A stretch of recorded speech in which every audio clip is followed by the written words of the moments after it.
What are the steps to move from being a dual career agent with a regular 9 to 5 to going exclusively single career into real estate? We're going to talk about that today. Stay tuned. This episode of Keeping It Real is brought to you by Real Geeks. How many homes are you going to sell this year? Do you have the right tools? Is your website turning soft leads into interested buyers? Are you spending money on leads that aren't converting? Well, Real Geeks is your solution. Find out why agents across the country choose Real Geeks as their technology partner. Real Geeks was created by an agent for agents. They pride themselves on delivering a sales and marketing solution so that you can easily generate more business. Their agent websites are fast and built for lead conversion with a smooth search experience for your visitors. Real Geeks also includes an easy-to-use agent CRM. So once a lead signs up on your website, you can track their interest and have great follow-up conversations. Real Geeks is loaded with a ton of marketing tools to nurture your leads and increase brand awareness. Visit realgeeks.com/keepingitrealpod and find out why realtors come to Real Geeks to generate more business. Again, visit realgeeks.com/keepingitrealpod. And now, onto our show. Today's episode is brought to you by Corded.io. Are you looking for agents to join your brokerage or team? Now, as a real estate recruiter, I can tell you the answer is always yes.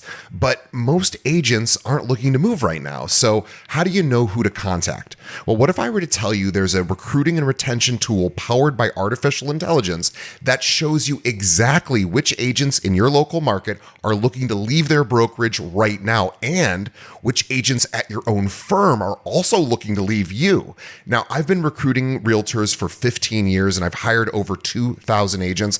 I can tell you with no exaggeration, this is the tool I've been waiting for. Corded's AI looks for trends across dozens of variables for each agent in your market and shows you which agents they believe are likely to move. Not only does it do that, but Corded's AI went and visited my recruiting website and read everything I offer. So now when I'm recruiting, Corded's AI tells me exactly what to say based on that agent's needs and what my brokerage can offer. It even writes emails for me. I've never seen anything like it, and I use it every single day. Now, if you are looking to grow your brokerage, Corded.io is the best tool out there. Visit Corded.io to schedule a demo. Again, that's Corded.io. And now, onto the show.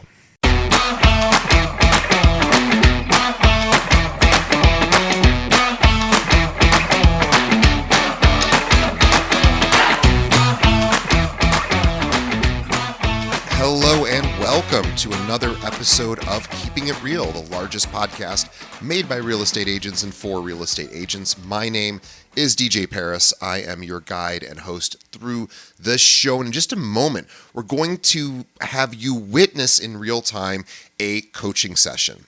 Now, you might think, well, why would I want to listen to a coaching session? Because number one, you're going to hear from an agent who is right now going through the process of going from dual career, having a regular 9 to 5 into single career, but also you're going to be able to gain some understanding within your own business, whether you're single career or dual career, about how you could move forward in the next 90 days because this is an interactive session. There is a link in the show notes to what is called the Agent Wheel. We encourage you to print that out or at least download it, have access to it so you can complete it along the way, because what's going to happen is Brent Scott from the locker room, he is a coach, a real estate coach. He's amazing. He's going to be walking Kiki Parmar through this process of evaluating every part of her business. This was a session we did live with our audience last month. We want to bring it to you here on the show in case you missed it. And it was a lot of fun. Kiki was great. And she really gave some insight into where she needed to go to get to that next level.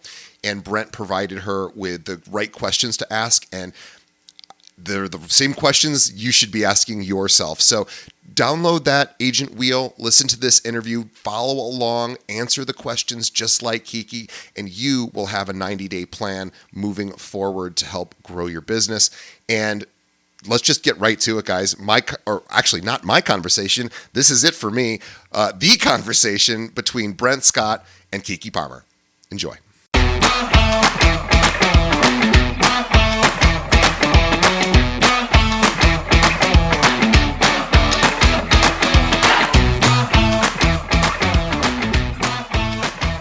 Just before we get started today, I wanted to give you a special announcement.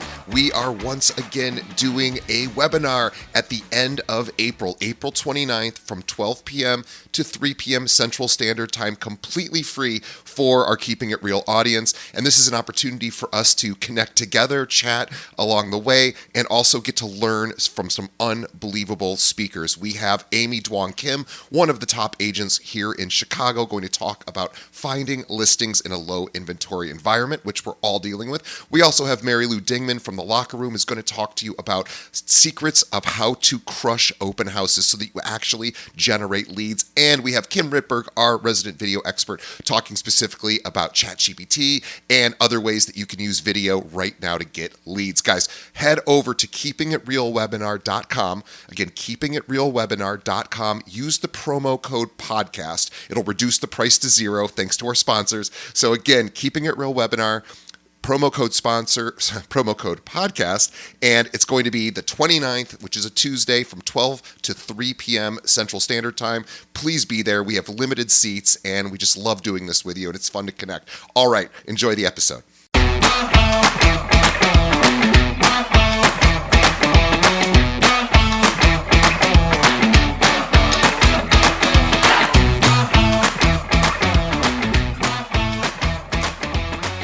Everybody, welcome back. We are going to get started with our second presentation, our second presenter of the day. Thanks to Carrie again for that amazing first session. And this is a really exciting session because I think it's probably the first time it's been done on, well, certainly on a podcast for real estate agents. I don't think it's been done before. So this is really cool. So what we're going to do is I'm going to bring on Coach Brent Scott. I'm going to introduce him in just a moment. He's going to be doing a live coaching session with a fantastic agent, and he's going to help her get to that next level and figure out what she can focus on in the next 90 days to continue to, improve and meet some of her goals. At the same time, we're going to ask you to follow along. Now, this is something where you get to actively participate. I have a poll, or I think it's called a poll, that I'm going to set up here, and we're going to be able to do this along. So as Brent is, coaching Kiki, who I'm going to introduce as well in a moment, I want you to start answering some of these questions. Put them in the chat, or rather, you can either put them in the chat but better put them in the poll. So I'm going to pull that up here in just a moment so that we can follow along. And you don't fill it out yet, but you should have just now, hopefully everybody saw, I just launched the poll, so you should be able to see it. So we're going to do these one by one, and we're going to just wait. So don't fill it out yet, but you'll fill it out along the way, and then I'll give you kind of a cool little process that Brent is going to teach Kiki that you can do as well. And then Brent's going to give you an opportunity to actually do this with him as well. So first, let's introduce our guest. So, sorry, one second. There is Brent. Okay. So Coach Brent Scott made a bold career shift in 2003, leaving behind a senior retail management position to venture into the world of real estate. And like many aspiring agents, he faced initial challenges, shocking, and exited the industry within 2 years. We know a lot of people do this, right? But undeterred, Brent relocated to Florida in 2005 and made a triumphant return to real estate, obtaining his broker's license. Despite navigating the turbulent market, we know what happened in 2007, 2008, the market crashed, but he's persevered and took a leap of faith by establishing his own brokerage in 2009. Although the venture encountered setbacks and ultimately failed in 2010, Brent refused to be discouraged. He regrouped, honed his leadership abilities, and embraced a mindset of learning from failure. In 2017, Brent, I'm sorry, I'm still sharing my screen. Let's stop doing that. All right, there we go. Sorry about that, guys. You don't need to see that.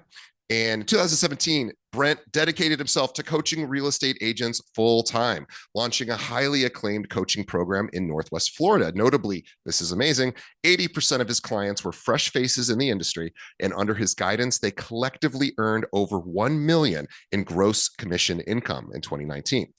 Presently, Brent holds the esteemed position of national coach and trainer at the Locker Room Real Estate Coaching Company. He shares his expertise through engaging continuing education workshops and provides personalized coaching to offices and agents nationwide. Additionally, Brent collaborates with approximately a dozen real estate brokerages, owners, and team leaders, leveraging his insights to help them amplify the growth of their organizations. Brent is also a fractional CEO of a prominent real estate brokerage here in Chicago. I have had the pleasure of working with Brent now for a number of years now. And boy, he is incredible. You're going to see him in action in just a moment. And I want everybody to check out the locker room, which is tlrnation.com. I'll put that in the chat. It is a really cool and a very different coaching company than you might expect. There's a lot of coaching companies out there, but Locker Room has a really fun atmosphere, and they know their stuff, and they really, really deliver results. And a lot of coaching companies claim to do that, but they actually do it, and which is why they're so successful. And so if you haven't checked them out, tlrnation.com is the place to go. We'll also be sending that out to you after the presentation. But Brent, welcome to the show again. Well, thank you so much for the amazing introduction. I am on the road just south of Richmond, and my internet is not being friendly to me. So we're going to plow through this. If I have to turn off my computer to save some bandwidth, we're going to make this happen. So thrilled to be here. Yeah, thanks, Brent. And Brent is on the road, and we appreciate it. It's not easy to do that when you're on the road. So thank you for making time for us. I am also want to introduce the person that we are going to be coaching today, who is also I don't want to call her up and coming because she's already arrived, but she is still growing her business, and she is somebody who takes this business very seriously, and really is going between two careers. She's making that transition. That's not an easy thing to do. So we're going to talk to her today, but let's tell you more about Kiki Parmar, who's going to be coached by Brent today. And remember, you're going to get coached along the way. Go to that poll section. Don't answer anything yet, but we'll be doing that one by one here. But let's talk about Kiki Parmar, your real estate Chicago expert. Now, Kiki Parmar has been a licensed real estate agent for nearly 2 years, and within that short time, she has successfully transitioned from a dual career focusing solely on real estate. Now, we have so many people that want to do that. That is a scary thing, right? So she's in the middle of getting that done. She's basically got it done, but she can talk about that as well. But she holds 2 master's degrees related to her previous role as director of operations. She had a great career in another industry. She combines strategic thinking with a deep understanding of the market. Originally from India, she comes from a family of entrepreneurs. Her grandfather founded one of the largest and most successful sewing machine manufacturing and retail businesses in India. Now, Kiki always knew she wasn't meant for the traditional 9 to 5. As soon as her visa allowed her, she pursued her passion and obtained her Illinois real estate license. Her sharp negotiation skills and commitment to her clients have already resulted in $2.3 million in closed sales and under contract sales volume this year alone. Kiki thrives on helping clients achieve their real estate dreams and would be thrilled to share her insights on making the transition from dual career to successful full-time real estate business. So I want you also to follow Kiki on Instagram. You can find her at Chicago Realtor Kiki. I'll post that in the in the chat here. So please let's welcome Kiki as well. Kiki, welcome. Thank you, DJ. That was a very generous introduction. Well, we're just excited you're here. I also have one more piece that I'm going to be sharing with everyone. So I am in the process of uploading that. You'll see that in the chat, and it is called the Agent Wheel. And this is the process that Coach Brent is going to be utilizing. So I am putting that in there right now. I hope everyone can see it. I just sent it, so hopefully it's there. Click on it, but we're going to be answering these questions as well in the polls and quizzes, and this will give Brent and all of us an idea of where we're all struggling, because we're all struggling somewhere. So I'm going to let you guys take it from here, and I will mute myself. And Coach Brent, it's up to you. It's all you, and you can present as well. Thanks, DJ. I appreciate it. Kiki, it's so nice to meet you today. Thank you so much, Brent. Nice to meet you too. I've heard some amazing things about you. Well, likewise. Before we dive in, amazing story. What motivated you in your real estate journey? What's gotten you this far in your quest?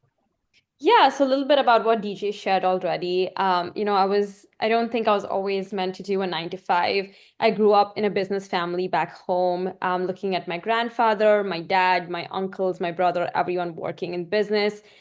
They work countless hours so hard around the clock just to make sure that, the manufacturing business is going well. We're keeping our sales goals high. And so looked at team meetings, looked at like lead gen. So everything related to sales is something that I saw as I was growing up as a kid. So that was just deeply enrooted in me. My role as director of operations involved a lot of negotiation, strategic thinking, and client management, which really helps me with my real estate business now as I've, kind of made the transition to it. That's amazing. That's amazing. And so what do you want to make sure you get out of this conversation today? I want to bring you value. Yeah, I think since we have been speaking a lot about lead generation, if we can maybe focus on listings, that would be great. When I'm working my SOI, I have a lot of friends and family who are around my age. They're more in the first-time home buying phase. So if there's a lead gen strategy that can focus on specifically for listings, that would be great. All right. So lead generation for listings. Mm-hmm. And we're going to start by zooming out. Okay. So lead generation is obviously a significant component of the real estate business. Yeah. And at the same time, sometimes we need to take a moment to zoom out at that 30,000 foot view and really take an opportunity to what I call interrogate reality, figure out exactly where your business is today. And Yeah. then that will give you the absolute clarity on what you need to focus on in the next 90 days. And it's only a 90-day commitment. And the reason for that is because we can radically change the trajectory of our business if we put a lot of focus and intention on one key area of our business for just 90 days and then zoom out and reevaluate, reinterrogate. And so that's what I'm going to take you through the process today is we're going to zoom out, we're going to interrogate reality for your entire real estate business. And then we can zoom in and figure out a little bit more about which component is most impactful, okay? Mhm. And so have you seen my agent wheel before? I have not. I'm looking at it now, though. Excellent. So the agent wheel is broken up into four different quadrants. The four different quadrants are productivity, growth, systems, and profitability. And then within each one of these quadrants, there are three components that most directly impact that particular quadrant. And so what we're going to do is we're going to go through each 12 of these major areas of your business, and we're going to score it on a scale from 1 to 10. Now, 1 means you need major improvement. 10 means that you have mastered that area. And I have always been able to challenge people to give me 10s, but I really like when I hear a 10 because that gives me an opportunity to learn more about what they're doing to be a 10. And there are no zeros because at least you know the words and everything that we're going to talk about, okay? Yeah. And so I'm going to ask you for a little bit of vulnerability, a little bit of candor, a little bit of transparency as we go Okay. through this process. Fair enough? Mhm. Let's dive in. So in the productivity quadrant, the first component is lead generation. And for each one of these, I want you to think of it as a system within your business. So when we Mhm. think about lead generation, we think about how many leads do you consistently generate per week or month? We think about, are you relying on a single lead source or do you have multiple lead pipelines? Mhm. We think about the structured follow-up system for those new leads. What percentage of your leads actually convert into transactions? And then Mhm. finally, what is your most effective lead generation strategy and how can you scale it? So Okay. scale from 1 to 10, how would you rate your lead generation? I think 6. 6. Describe a 6 for me in lead generation. Yeah, so I think I was focusing a lot on one source of lead gen, which is my SOI and referrals. I have recently started, speaking with a little pay at closing companies. But I'm not the biggest fan of like picking up the phone and cold calling. So I do have a virtual assistant that does that for me. But I just started doing that. So, in 2 years, most of my business has come from, friends and family that I know, and referrals that I've gotten. Okay. So I'm hearing that we've started to introduce some leverage through a virtual assistant to make those outbound calls that you really don't like, right? And you've got a pretty strong SOI presence, but other cold lead gen levers, we need to develop those a little bit. Am I picking that? Is that right? Yeah, that is right. All right, perfect. Let's talk about time management. So when we talk about time management, do you have a structured daily or weekly schedule, or do you work reactively? How I much do. time? Well, I'm going to ask you a lot of questions, Oh, okay? So take sorry. all these into consideration. Okay. All right. How much time do you dedicate daily to income generating activities versus administrative tasks? Think about, are you following or using time blocking techniques to make sure that you've got consistency and lead generation and follow up? What are the distractions that are negatively impacting your productivity? And finally, do you track those daily activities so that you can make sure that you're measuring efficiency and identifying areas for improvement? Scale from 1 to 10, how would you rate your time management? 7. 7. Mhm. Describe for me 7 in time management. So I have my calendar time blocked, and this came in very handy because I was working another full-time job. So I really had to stick to my calendar.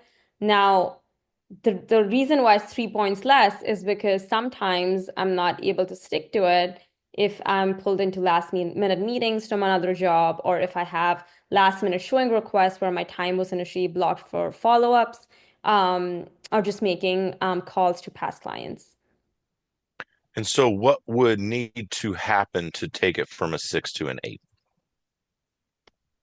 You mean 7 to 8? I'm sorry. Yeah, 7 to an 8. Um, I think if I can at least 90% of the time focus on doing activities that I have actually blocked my time for, then that would take it from a 7 to 8. All right. So competing priorities are a little overwhelming right now.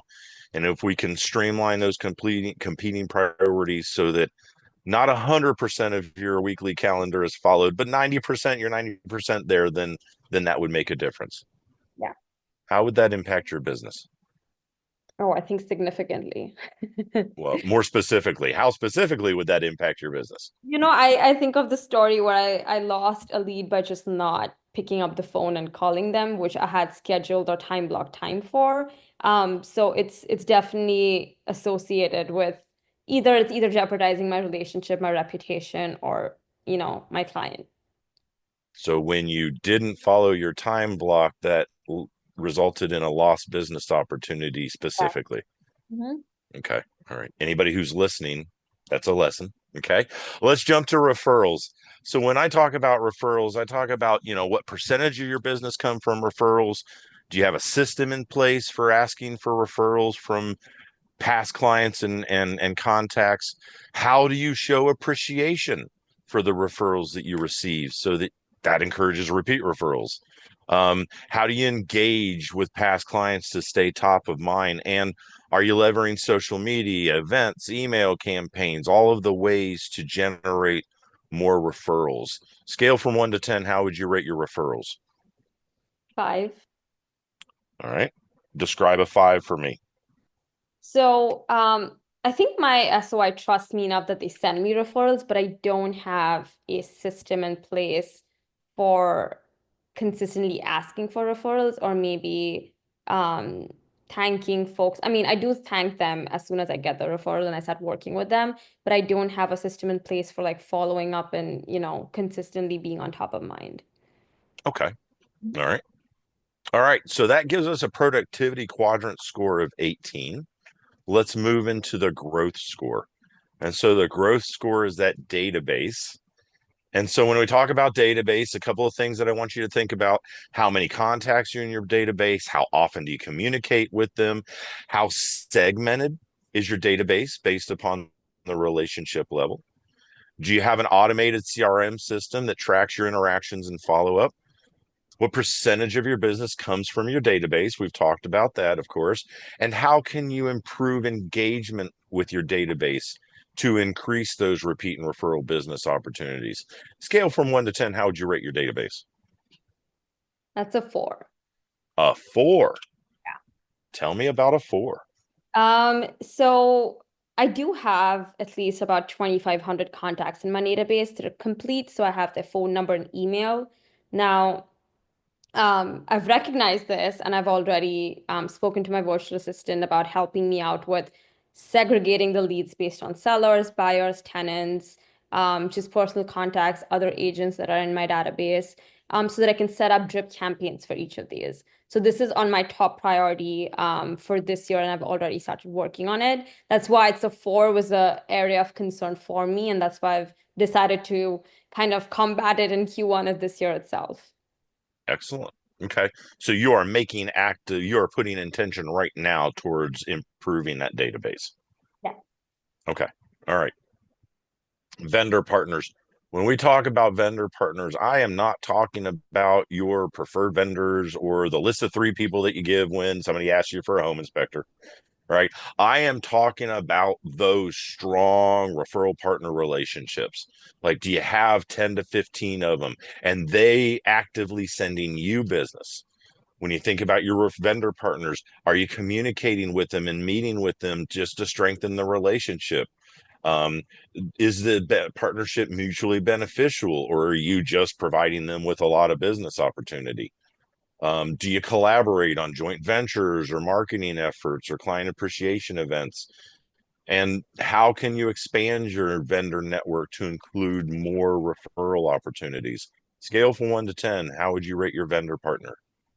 Yeah, so that one's going to be a 4 too. And it's interesting you asked this question because I was thinking about this last night where I have contractors, mortgage lenders that I'm the one sending referrals to them, but I have gotten 0 referrals back from any of them.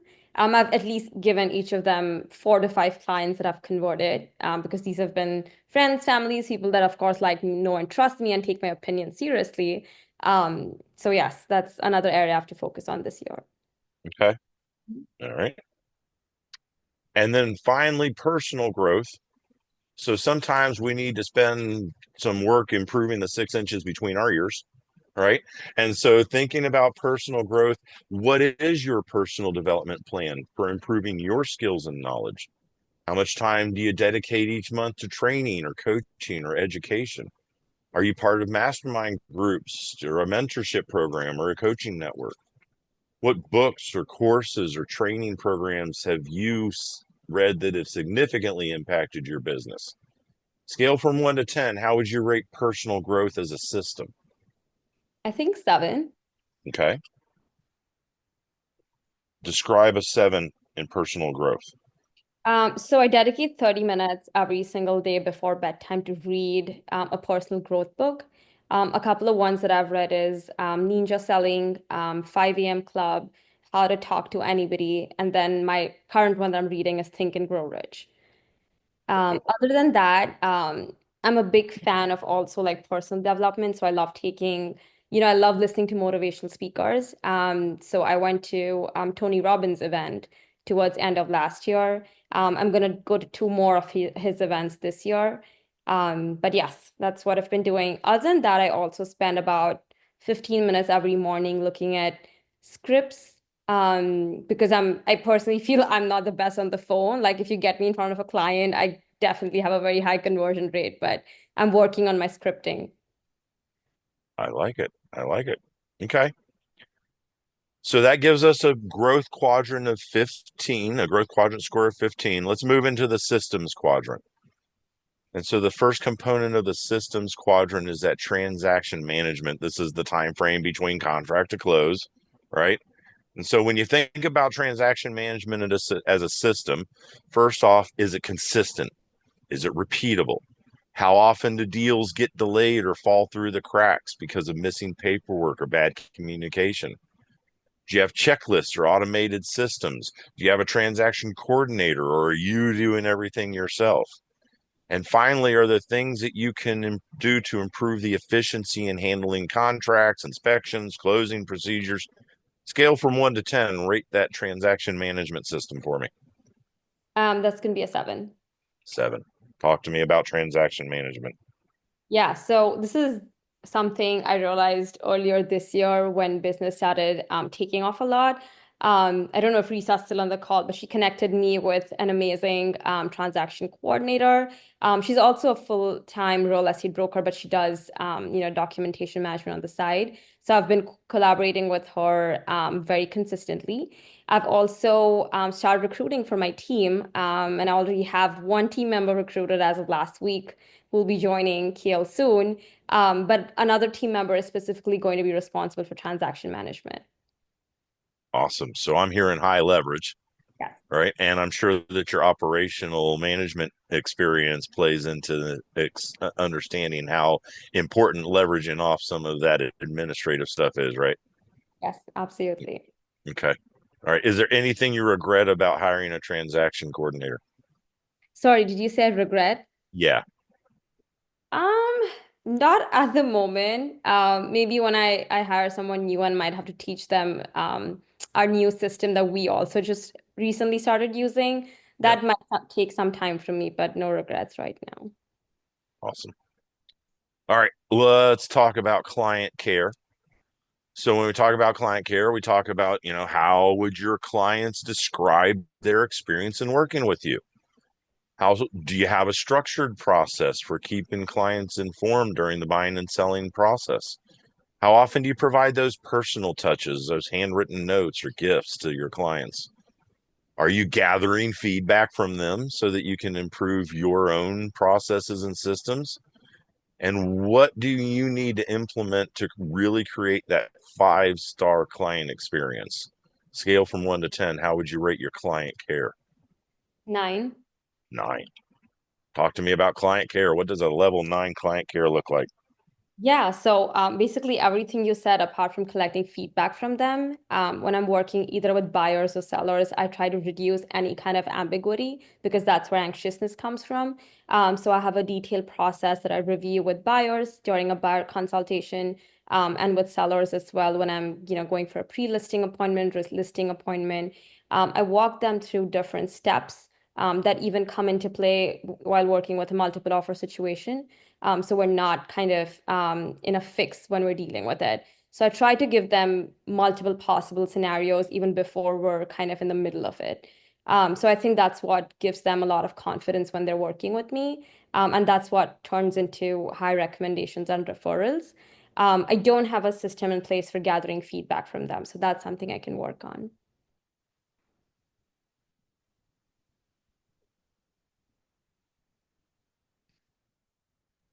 Hang tight with us, guys. Coach Brent is coming back. He is on the road and his internet's a little spotty. So just hang tight for a second. We will get him back. While we're waiting, Kiki, tell me about the journey from dual career to single career.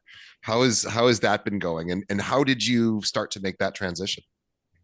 Yeah, so when I got into real estate, I never got into it thinking that I'm gonna do it as a side hustle. Like I always knew it. The goal is to transition full time.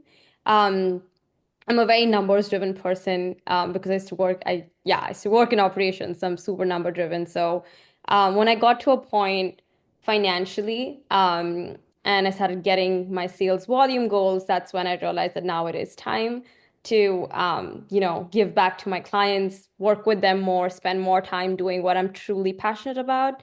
And just, jumping out of the bed, feeling excited to do what I want rather than just, just provide 4 or 5 hours a day for something I would want to do, maybe 10, 12 hours a day. Yeah, and I want to ask about this 2,500 contact list in your or sphere of influence list in your contacts. Mhm. How did you develop that? And by the way, guys, there's a great statistic. You can look this up on ChatGPT. You don't have to take my word for it. It is estimated that 10 to 15% of your database is going to transact in real estate over the next 12 months. That is just like a statistic that apparently is true. So she has a pretty big database. So her ability to find clients is all in that database. So can you just, Brent's back, so we're going to bring him back on. But can you just share with us, how did you build that database, that sphere of influence? Yeah, some of that came from, folks reaching out to be on Instagram, Facebook. My husband also works in sales, so he works in manufacturing. So his company is, kind of a tight-knit company. They have 30 employees. So them, their spouses, their children, if they're older enough to, transaction real estate. I've been here for 8 years and I'm a very, very social person. My house is always known as a party house. I always have friends over, friends always get more friends. So I think that's kind of the reason how the database has grown so much. I think I love hosting people. I love hosting events. So that's how I get to know a lot of people.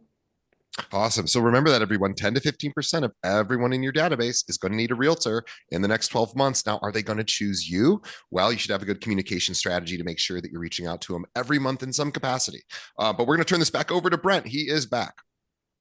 Thank you so much. Those internet gremlins are messing with me right now. So we're going to continue to power through. I appreciate that. The last thing that I heard in the client care situation was systematizing that feedback process. Is that right? Yes, that is right. Excellent. Excellent. All right, let's jump to the follow-up process. So the follow-up is that time frame in between when somebody raises their hand and says, I might be interested in needing help with real estate, and the point where they decide to work with you. Okay. And so when you think about your follow-up, ask yourself things like, how long does it take for you to follow up with a new lead? Do you have a structured follow-up plan? Do you use emails and text message and calls, a sequence of different follow-up methods? And how frequently do you follow up with past clients after the closing? And then finally, do you have a re-engagement plan so that those cold leads that didn't initially convert, you can go back and re-engage and convert them? Scale from 1 to 10, how would you rate your follow-up? 9. 9. Talk to me about follow-up. So I am very thorough about, getting a new lead in my CRM, inputting their information, texting them, emailing them, calling them at frequent intervals. Not so much that it gets annoying. I know some of these lead gen companies say as soon as you get a lead, call them like 9 times in 4 days till they answer your call. I don't do that. I want to give them time to breathe. I know everyone has things that they're doing in life other than real estate. So I have, a specific time frame that I follow up with leads. I've actually never had a lead tell me that please don't call me or text me or email me ever again, which I think is quite nice in our business because I hear agents get that pretty often. So other than converting cold leads and putting them onto a drip campaign or a strategy that might make them into a warm or hot lead, I think I do make all of the other touch points. Excellent. All right. That gives us a systems quadrant score of 25. Highest quadrant so far. Makes sense. Operations management background type of situation, right? Okay. All right. Let's dive into the profitability quadrant. And so the first component of profitability is net worth. And when I talk about net worth, I'm not asking, do you have all the money that you want to have? Okay. Think about net worth as a system. So do you know what your current net worth is? How often do you track it? Are you building long-term wealth through savings or investments or real estate? How much of your income are you reinvesting into your business versus personal savings? Do you have financial goals beyond just earning commissions like retirement or investing? And finally, do you have specific strategies that you are employing in order to increase your net worth over time? Scale from 1 to 10, how would you rate your net worth?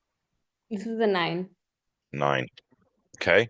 Tell me a little bit about your net worth system. Yeah, so as you might have guessed, I obviously love Excel a lot. I'm a numbers gal, so I wake up looking at Excel and I sleep before I sleep and I look at Excel too. So I know exactly what leads I'm talking to, what their preferred buying or selling range is, what their conversion rate or what my prediction is that they'll convert and how far out. So I make all of those predictions to understand if I'm on track to meet my goals for that month. And then, yes, I do have a financial advisor who also invests on my behalf to maintain a portfolio because I do have a net worth goal eventually, and then also before the end of this year. Yes, I think that's how it gets to a 9. I want to key in on something that you just said. I have a net worth goal. That is very different than an income goal or even a profitability goal. That is the third level of financial awareness, is to have a net income goal. So if you're taking notes, success leaves clues. Let's dive into budget. So questions with regards to budget. Number one, do you have one? Do you have a monthly and annual budget for your business expenses? Do you know what percentage of your revenue is allocated for taxes and marketing and operational costs? Are there expenses that could be reduced or eliminated? Do you separate your business and personal finances so that you can maintain that financial clarity? And then finally, how often do you review your budget to make sure you're staying on track towards your budget, profit, and growth goals? Scale from 1 to 10, how would you rate the budget? 9. 9. Talk to me about your budget. So of course I have at the beginning of the year I set aside a budget for the whole year. Now I am experimenting with a couple of companies when I'm doing lead gen, but I have what I read in this book. It's called Red Lights, red light, green light. So I will put 3 months of my expected, expenses in it, and if I don't see ROI, I will stop. I also try not to invest in multiple lead sources at one time, which gives me a financial constraint. Um, and then other than that, I do leave a little bit extra room for budget if I do want to spend either on, social media marketing, which is one of my top goals for this year. And so it sounds like you are budgeted for growth, not only sustainability. I like it. I like it. And then finally, P&L. So if budget is looking forward, P&L is looking backwards. And so do you regularly review your profit and loss statement? Do you know what your profit margins are and how it's changed over the last year or two? Are you generating enough revenue to cover your expenses? Do you track your return on investments for marketing and lead gen? We've talked about that. And then finally, what can you do to increase revenue while reducing unnecessary business expenses? Scale from 1 to 10, how would you rate that P&L? 8. 8. Talk to me about P&L. So of course I track my profits and my expenses and net income, but I do need to spend a little more time looking at previous and historical data and how much it's improving. I know it's improving, but I do need to continually track how much. I also want to start tracking where my highest ROI is and which lead source it's from. I have a general idea on numbers, but I would love to get the exact numbers in front of me. Excellent. Excellent. So, Kiki, if we look at the agent wheel as a visual representation of your business, does this look like your business as it sits today? Yes. What stands out to you? I'm actually surprised that the system scored 25 because I know my CRM needs a little bit of work, but I think that probably falls into growth. Oh, yeah, CRM need a little bit of work over here in that database. Yeah. Uh-huh. What else stands out to you? Um, I think productivity is shockingly low because I consider myself to be an efficient person. I think that's one of the biggest reasons that I have been able to transition from a dual career to full-time real estate. So I know time management is pretty decent among that, but lead gen and referrals is something that I need to work on. Okay. All right.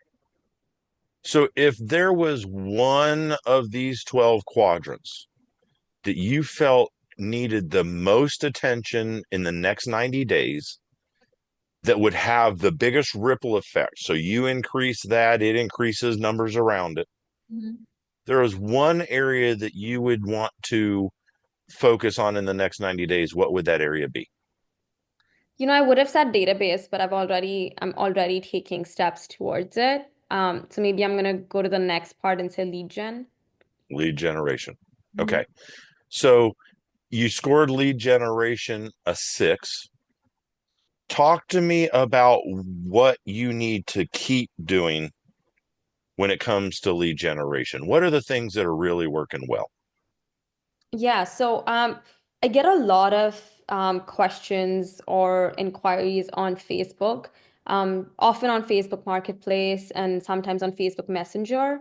I do continually follow up with them, but I'm sure you've looked at Messenger. It's not the most, updated software, if I would say. You cannot date filter it. There's no like, how Gmail sends you a reminder, oh, it's been 4 days, you haven't followed up with someone. It doesn't give you any of those AI prompts. I think if there was a way I could work on that, then I would convert a lot of leads. Okay. So keep doing is you need to keep generating uh, the engagement, the interactions, the questions on Facebook. Yeah. Something that you need to be more intentional about doing is systematizing or automating the follow-up process. Is that what I'm understanding? Okay. What else do you need to keep doing as it relates to your lead generation? What's working well? I think I do post pretty consistently on Instagram, which seems to be working well. I do get a fair amount of comments and DMs asking questions.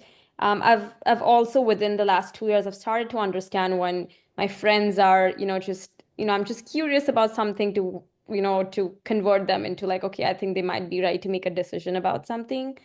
So just working those people in my database or on my Instagram. So I'm hearing the content posting, you've got a good rhythm, it creates engagement, it creates followers, and I'm hearing that you're working the pipeline and the long-term pipeline is starting to catch up because now those people that a couple of years ago you're just introducing yourself, oh, maybe someday, now that Yeah. someday's starting to come up, right? Right, exactly. Okay. All right. So pro tip, the consistency in the long play actually works, right? Yeah. Okay. All right. Anything else you need to be more intentional about doing with regards to your lead generation? Not that I can think of at the moment. Um, yeah, I think the ones that we discussed are my top priorities. Okay. Is there anything that you need to stop doing as it relates to lead generation? I don't think so because nobody's told me like stop annoying me or don't bother me. So I'm gonna take that as a positive sign. Okay. All right. And is there anything that you're not doing at all that you know you need to start doing? Like now, I know I need to get drip campaigns. My database is in a mess. So I need to sort it and have drip campaigns for each of my leads. Okay. All right. So what I have just walked you through, Kiki, is the KISS process. What do you need to keep doing? What do you need to be more intentional about doing? When you need to stop doing?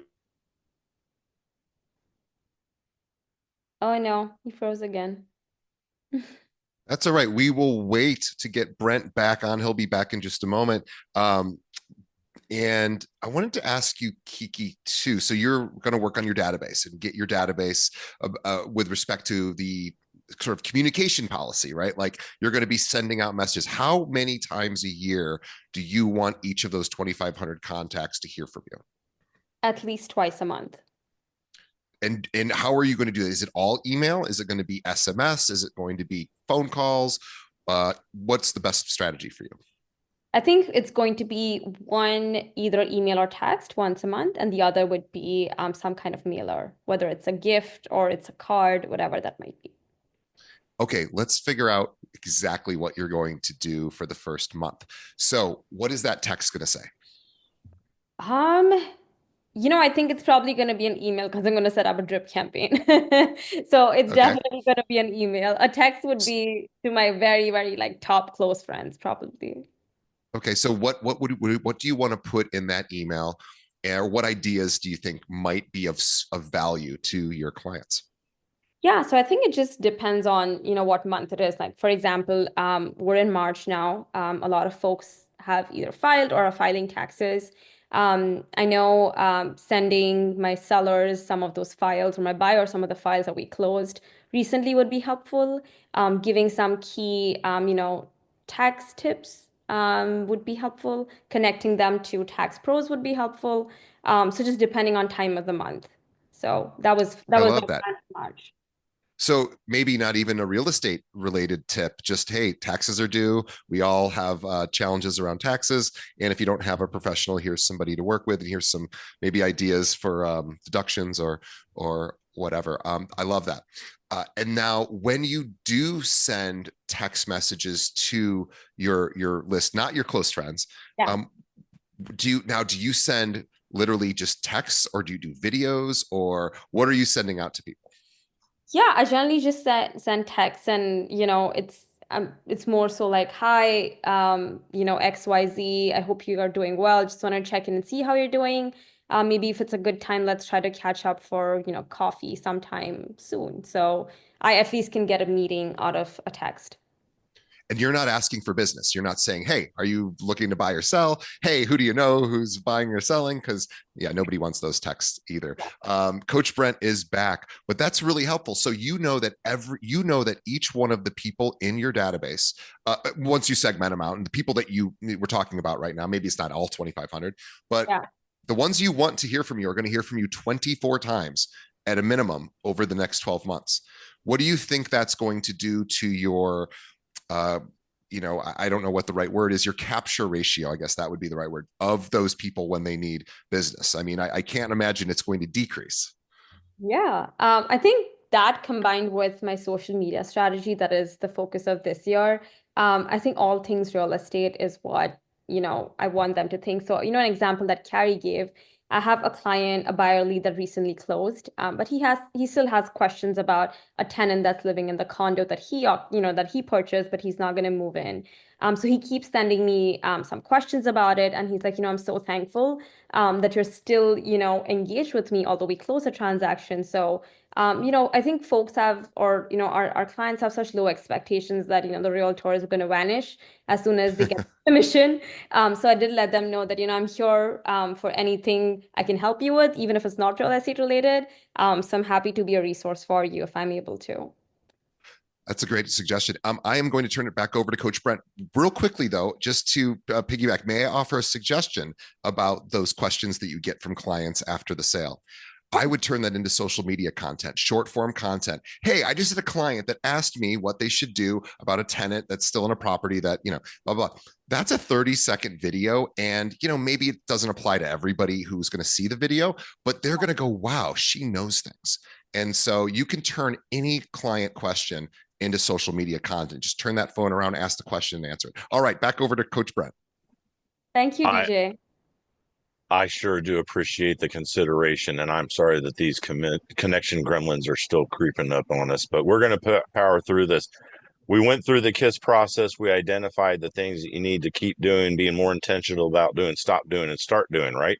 And one of the things that I heard was the drip campaign is something that you need to start doing on a more consistent basis. Is that right? Yes, that's right. How could you tie that into finding more listings?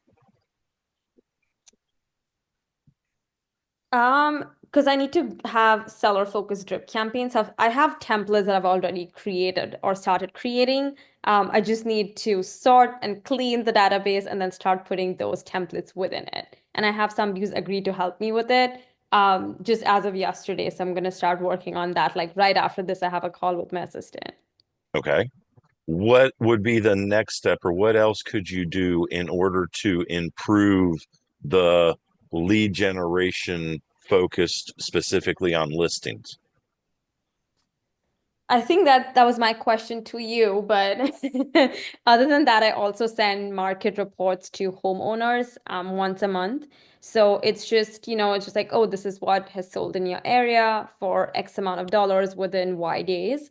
So it's not, even like nearly suggesting that you should sell your home. It's just giving you information of activity that's happening around your area. Okay. Have you had conversations, or how frequently do you have conversations with your people that you're sending those market reports to? Not very often. Okay. And so if there was information in that market report that might have gotten missed in the email, what might a conversation help you accomplish? Yeah, I think they might have, they can ask me live questions about something that they might not have understood from the report, or some Okay. pressing concern that or question that might have come up recently for them. Okay. What else could you do during that conversation?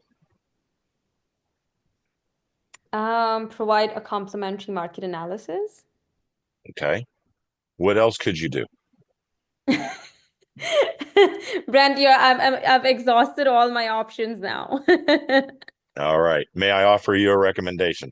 Yes, please. All right. Um, I think that one of the best ways to engage in your database is do what I call need generating, not lead generating, need generating. And so what I find is exceptionally important is to identify and really get creative on how many different types of questions you can develop that will help you identify a need. And it's not a need related to real estate specifically. If you can identify people's needs, then that gives you the opportunity to fill those needs. And whether those needs are more understanding about the market in your local area, or that need is somebody to help you renovate that bathroom, or that need is somebody to grind Fido's nails, whatever that need is, if you are the person that helps them fill the needs in their life, you will definitely be the person that helps them fill the needs in their real estate business, in their real estate life. And so, what I would encourage you to do is identify those needs and specifically as it relates to selling. So, what are some questions that you could ask that might help you identify a motivation that somebody might have to sell? Um, Specifically, I know for folks that have, a longer travel distance, I try to ask them that, how's your commute? How do you commute every day? Are you happy with the amount of time you're spending commuting? Is there anything, would you ever consider living in another neighborhood? If there's an ideal neighborhood in your mind, what would that be if you got everything that you wanted on your list and what that list looks like? I love that. So that 1 year, 2 year mark is a real good time to have those conversations because they're kind of settling into being there, right? Yeah. What's something that you could ask somebody that's been in their home for maybe 7 to 11 years? Um, I'm not sure if they, if they have kids and if they've moved out, if they would consider, either downsizing or if they want a bigger house for themselves. I know sometimes it really helps. I heard in conversation that I think this place is too big for me. I think I want to now move closer to the city now that kids have moved out. So I think those kind of conversations also help me understand if they're looking for something. One of the ways to get people to do business with you is to become their dream maker. And in order to become somebody's dream maker, you have to know what their dreams are. Yeah. And so a great question that you could ask somebody would be, it's amazing that you like living in your house now. What's it going to be like in 3 to 5 years? You're already starting to feel that return of that consistency of having those conversations a year or two ago, right? Yeah. Continue to plant that seed, continue to identify those people that you can segment in your database as 2 to 3 year sellers, one to Yeah. 2 year sellers, 6 month sellers. And then every 90 days, follow back up with them and see what you can do to help them accomplish their dream. What's the next step? Even if it's 3 years away, maybe we need to start talking about renovating that kitchen or updating that bathroom. So if you can help identify what people's dreams are and give them tools, resources, people to help them accomplish those dreams, especially as it relates to moving forward in their life, then that will certainly help you identify listing opportunities for today and for years to come. Wow, I love that advice. Thank you, Brent. I was And also it taking notes when you were talking. and it doesn't cost a thing to do any of that, does it? No. Perfect. Is that an idea, or is that something that you could implement to move forward to help you focus and get more listing opportunities? Yes, 100%. Excellent. Kiki, is there anything else that I can help you with or anything else that I can do to bring value to you today? Don't think so. I'm so appreciative of, you driving and multitasking with your internet situation and still, completing this activity and providing so much value to all of us. Well, thank you for your grace. I appreciate that. And for everybody that's participating, I want to share that we have the opportunity for you, if you didn't get the chance to work through the agent wheel process live, we have the opportunity for you to work through that agent wheel process as well as view a couple of our other locker room university courses. So Kiki, if you would be interested in a follow-up conversation, I would love to get some time on your calendar, maybe 30 or 60 days, to catch up and find out what progress you've made on that lead generation. And if any of you listeners out there are participating, if you have completed your agent wheel, then I would invite you to email me your completed agent wheel, and I will find an opportunity for you to have some time with either myself or one of the other locker room coaches to find out what your 90-day game plan might look like. So, Kiki, I appreciate you. Thank you very much. It's been a pleasure chatting with you. DJ, what else can I do to bring you value? Nothing. Let's all go. Let's all thank Brent for his time and Kiki for her vulnerability and courage to expose her entire business to everyone here. Thousands and thousands of people are going to hear this, and she very courageously stepped forward and said, I want to participate.